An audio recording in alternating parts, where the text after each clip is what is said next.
Hello bike farmers, thanks for clicking in. So today we've got my hand-built adventure bike back in the stand. I think the last video we did on this, I replaced the fork, and I still haven't even ridden this bike since I did that. That was a while ago. But we've got some adventuring this weekend. It's Thursday, and tomorrow morning I leave bright and early, going up north for the Hodag Country Ramble up in Rhinelander, Wisconsin. It's a mixed terrain, gravel, single track, swampy, some little stream crossings, that sort of thing. Chances are my feet are gonna get wet. And if my feet are gonna get wet, that means my bike is gonna get wet. And these fenders that we put on in the original build were just temporary for the time being. And of course, you know, it's a custom bike, and one of the reasons you do a custom bike is so you can put all the braze-ons and doodads and everything, so you can put fenders and all this stuff. And I built this bike and didn't put fender eyelets on it. So we'll be using P-clamps. This rack, we didn't hook this rack up either, so we got to do that because I don't have eyelets on this fork. I had them on the old fork, so I got P-clamps for that.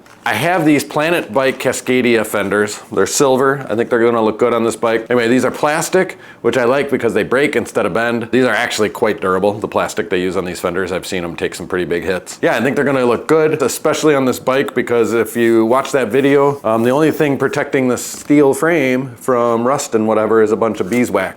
So full fenders will protect my frame too, because I did not paint this frame. I hope it's really boring. I hope this video only takes me a few minutes to slap these things on. But if I know anything about fender installation, I've done a bunch of them, it's never straightforward. And there's always some thinking and some drilling of holes and measuring, and it takes a while. So I'm gonna do my best to make this efficient, but it may be one of those videos where you get to watch me struggle through problems. And I don't know, when I was coming up with the idea for this channel, some of the other channels that inspired me, what I really liked is watching these craftsmen work through their problems. So I think it's going to be one of those videos. Let's hope for the best and welcome the worst, and kick back, relax. Let's get started.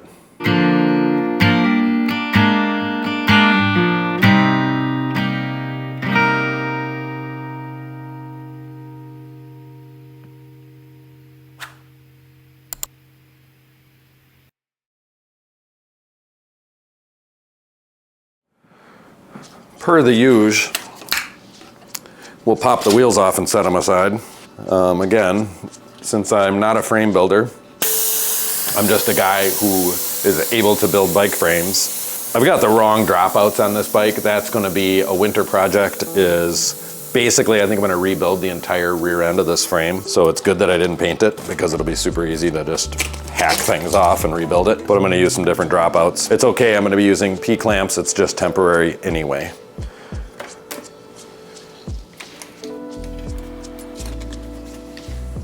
All right, we got this bolt. Take the old one off.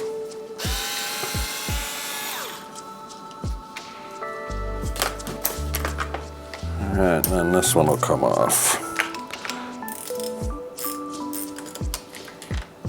Oh, dropped, oh, woo. Dropping everything here. And I get after some of this filth.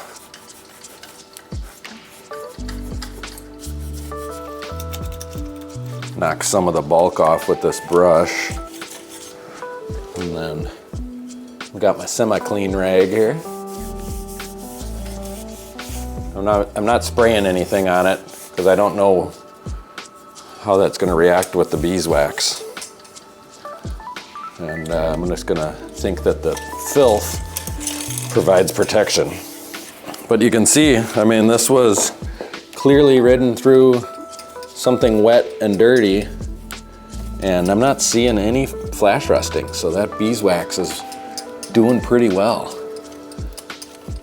That's interesting. This is going to be an interesting fender install. There's not a lot of clearance for my tires down here. So you can see, we'll do one of those. I think it's going to be just fine. I could even come down that far, but yeah, I'm just gonna slap that bolt right back in there. We'll bolt her right on. A little bit of tri-flow in there.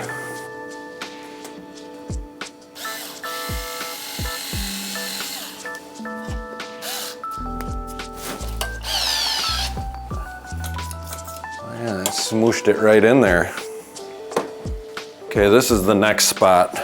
You know, I have a boss right here, and we can make a little mark. I just kind of do that, and that marks. So I know I can drill a hole right above that mark. But before I do that, we're gonna throw the wheel in. So before we do it, we'll throw the wheel in just to make sure that things are gonna work out okay.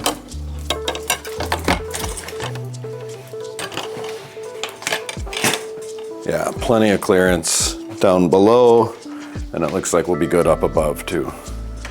This will be a pretty slick install, I think. All right, we'll get at this with a power drill here and drill our hole.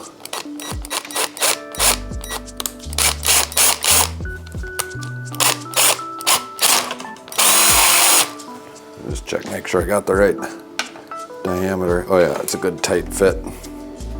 We got this reamer. I'll just kind of clean it up from underneath.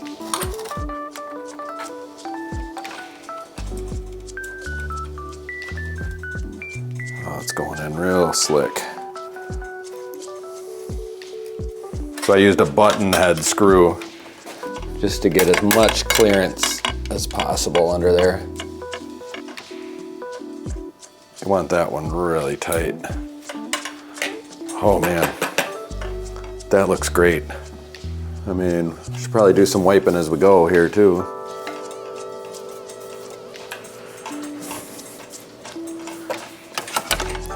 I swear to God, getting the wheel in and out of this bike is the hardest of any bike ever. There we go.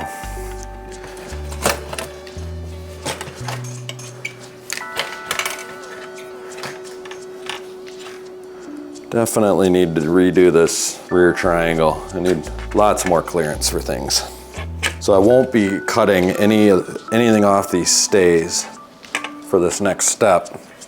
You know, you gotta fit this and get this line going good so there's no rubbing. Yeah, we're just not gonna have any issues with this front or this rear one at all. But a lot of times I wanna cut the ends of these off and make it nice and clean. And we're just not gonna do that today. We'll do that some other time. So I've got these P-clamps. The guy at the hardware store had no idea what I was talking about when I said P-clamp. I found that odd. Now, the 3-way is your best friend here. So you loosen up these guys and then you can make your adjustments as needed. So I'm just gonna leave them loose. This is the nice stainless hardware that comes with the fenders. Maybe give it a pinch here. I think I need longer bolts. It's too bad, I wanted to use those. Those were nice ones. I have my magic box here. Let's see what I can find. Spend half my life doing this right here. Anybody who's ever worked in a bike shop knows those 2 bolts are gonna be great. Oh, I guess I could go in the, no, I wanna do this. I think the washers are too big. That's part of my problem. At least the inside washer is gonna be too big. I found a smaller washer. Oh man, this is a level of dexterity. Somebody out there is watching this video thinking, what the hell is he doing? Why is he doing it that way? Knowing that there's an easier way. There, I did a little more smooshing there. I hope it didn't smush the wrong way. Any Jersey Shore fans out there? You know, they would call it smooshing. You know what I'm talking about. It. I always thought that was a fun term for it. And then if you're a Joy of Painting fan, Bob Ross, he would talk about how his son would talk about smushing the paint into the canvas with the palette knife when you're making a mountain. You know, really, there's only 2 TV shows worth watching in this world. Jersey Shore and Joy of Painting.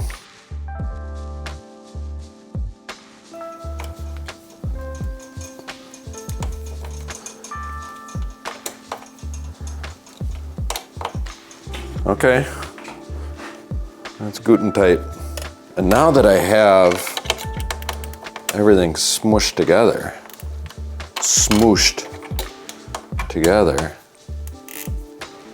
like that, We can probably use the smaller bolt. Let's undo it all and see. Oh, almost. Unforeseen troubles await. But here's that shorter bolt, and I think I'm grabbing threads. I think I'm grabbing enough threads, and then I don't have to cut the bolt. Sweet. There, that's good enough for who it's for.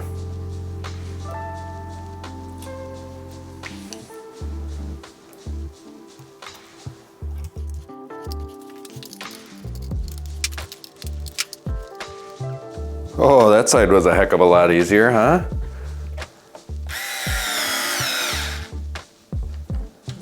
Done.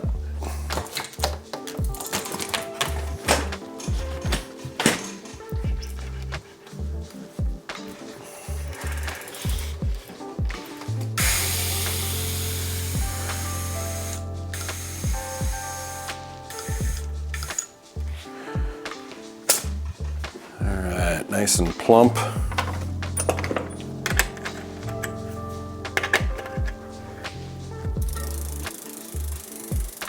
So what I'm looking at is that line right there. We know it's off here.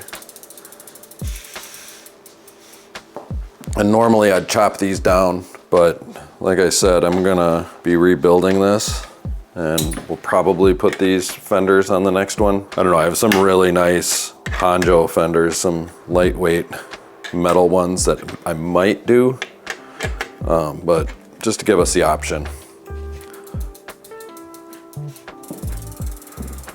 That's way more better, hey. One point of concern is right here.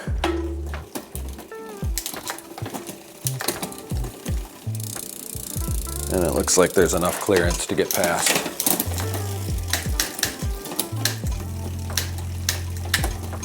Very similar process for the front fender.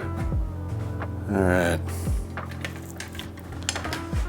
We had a brake noodle issue with the other fender. We may have to work around that with this one. We shall see. Yeah, this is gonna be interesting. I might have to hack this off to make room for my brake. Yeah, the brake won't be able to go underneath. Here's the problem. All right, there's just not room for everything. Because I want that fender up as high as it'll go. The last one, I just hacked it off. And so it didn't come out the front, which, you know, isn't ideal, but it's not the end of the world. I'm mostly concerned with what's kicking backwards. Okay, well, I mean, this fender could come way down if we made this bracket here longer, which we can do if we get creative, which is definitely possible. Okay. Yeah, we're gonna make this work, folks. We just have to come down. We gotta extend that somehow. All right, I found this in my bins. What I'm thinking is I just attach this there somehow with a couple of bolts, and then use one of those other holes, probably that one there, right? All right, they need 4 holes.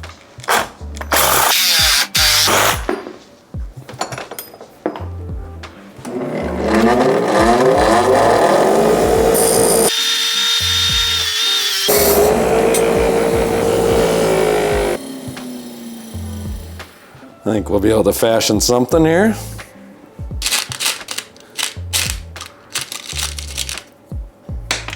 Man, Butterfingers. Really don't care how ugly this hardware is.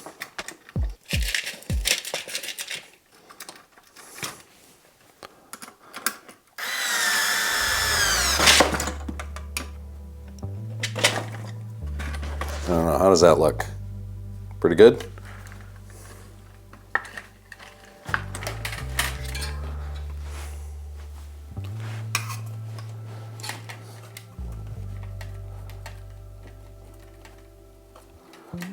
Okay.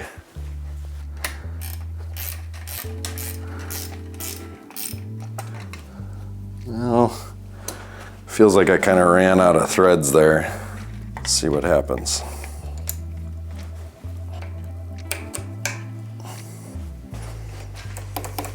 Looks like a good fit.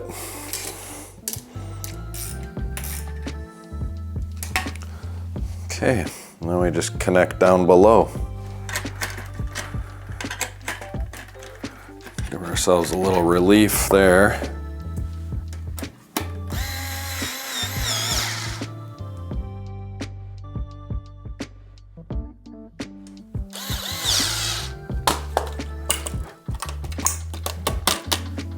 Nice. There's enough clearance here for a big water bottle. Maybe. Probably. Let's find out. Oh, plenty. Yeah.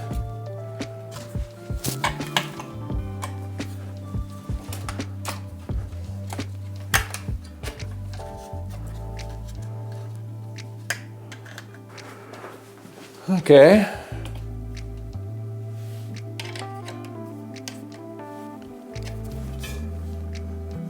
Oh, I probably should have put air in these tires before I did all this.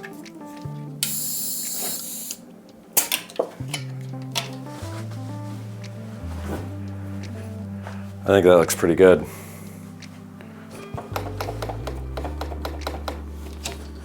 There it is. See, you just kind of got to work through the problems. All right, let's get this thing hooked up now. Oh, dropped a stay. So this guy, I think I'll go in the middle with those. Using those same long bolts that I found for the rear fender install.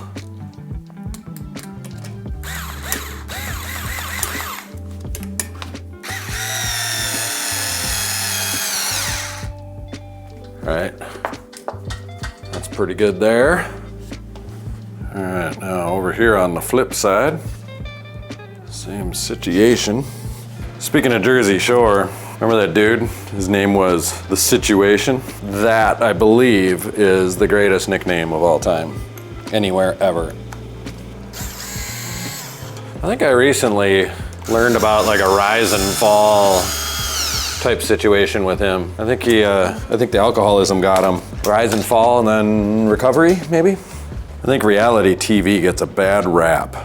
I was a Real World fan when it came out. Loved it. Thought it was a great television concept, which it was. And then Survivor came along. You know, they looked at real world and made a game show out of it. So that's the thing with Survivor, is it's a game show. People forget that. They think it's reality TV, but it's really a game show. And then after Survivor, you had The Apprentice, and that was interesting because it was like Celebrity, you know, with Donald Trump, and you know, he was really good at it. But I watched The Apprentice, like I love Survivor. I watched The Apprentice, and I was like, oh man, to me it was so obviously like not real. And then just the way he, you know, the whole shtick was about him, oh, this is backwards over here, I'm missing a piece. Oh, I'm missing a component. It's right here. I found it. You know, the problem I had with The Apprentice, and this is why I couldn't watch it, is I couldn't believe that anybody would want to go work for such an like, why would you go work for someone whose tagline is literally, you're fired,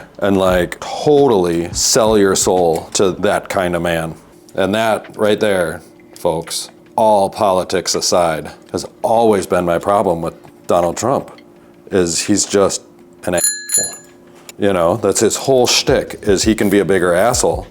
You know, I think a lot of people are attracted to that. A lot of people want to preserve their right to be that big of an asshole. Yeah, you know, if you're talking about negotiation or getting ahead in this world, you know, you can dangle a carrot on a stick, but what's gonna get you your way? The carrot or the stick? Anyway, this went well. No rubby, no wubby-dubby. Brakes work great. Rack is installed. Everything's tight. No rattling. I'm ready for adventure. So thank you so much for watching to the end. Thank you so much for watching it all. If you like this video, please click the like button. Subscribe if you haven't. If you really liked it, you can send me a super thanks, and you know, $5, $10, I take it right across the street and I go get me tacos with it. We call it taco money. Lots of people sending taco money these days. It's been great. Or consider a monthly sustaining membership. You can do that right here in YouTube. Find the membership, sign up, $5, $10 a month right out of your account into mine. Winner, winner, chicken dinner. You're supporting content that you love and I'm getting paid for it. We like that. But for yourself, what you can do is click that notification bell so you and your bike can stay tuned.